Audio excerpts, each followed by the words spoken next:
All right, now California is getting into the business of issuing IOUs. In fact, it plans to issue more than $3 billion worth of them in this month alone. So for more on California's problems and the potential fallout on President Obama's economic policies, let's bring in Bloomberg columnist Kevin Hassett.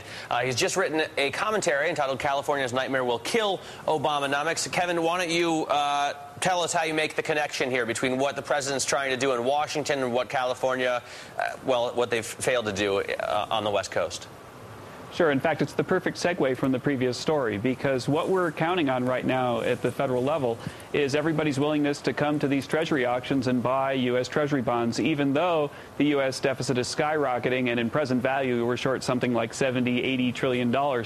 And so I think that the California crisis, where California is basically not paying its bills, it's just giving people IOUs, has sent shivers down the spines of Democrats here in Washington, because they've seen that if you have a broken political process where the government keeps spending money, then eventually it all comes crashing down.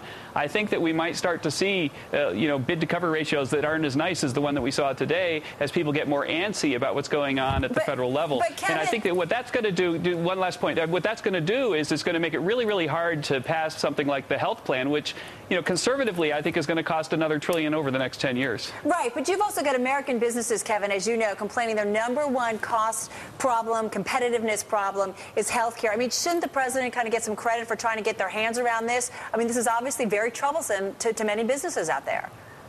Look, it's not going to help the business's cost problem to transfer the management of their health care from private firms to the government.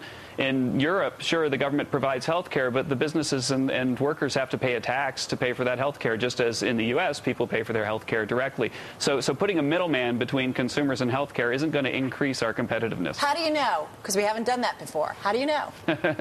Well, because, logically it can't, because the only thing that you're doing is taking a pool of money and rearranging it, probably letting a less efficient enterprise organize it. It's not going to make people better off. It's not going to improve our competitiveness. Kevin, it's not going to lower businesses' costs. They did so well in housing with Fannie and Freddie. How can you have any doubts? Yeah, I think that's a good analogy. In fact, government housing is about what government health care will be like.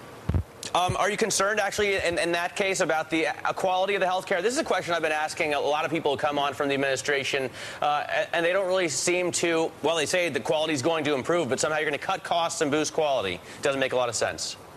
Right, and I think that what they point to is geographic variation in how much we spend on health care. We spend a lot more in some places in Texas than we do in other places in Mississippi and so on, and that if we could equalize all those expenditures, you could save a lot of money. But it's not obvious that those expenditure variations aren't coming from real things, like perhaps, people are more obese where we spend more and so on. And so I think that in the end, they're not going to save nearly as much money as they think, and they are going to spend a lot more than we currently spend. And so the point is, in this deficit environment, to pile an extra $1 trillion of debt onto where we already are over the next 10 years seems really irresponsible. All right, we only got 10 seconds. We could go on and on and on. But, you're also not being fair. I mean, Obama inherited an awful lot of stuff from the previous administration, so I think you're being a little bit unfair here. No, if he kept spending where Pelosi and the Democrats inherited it, they'd be looking at surpluses in the out years right now. So that's how much more they've ratcheted up spending since they took office. All right, we obviously need more time here. And boxing gloves. We definitely need to have Kevin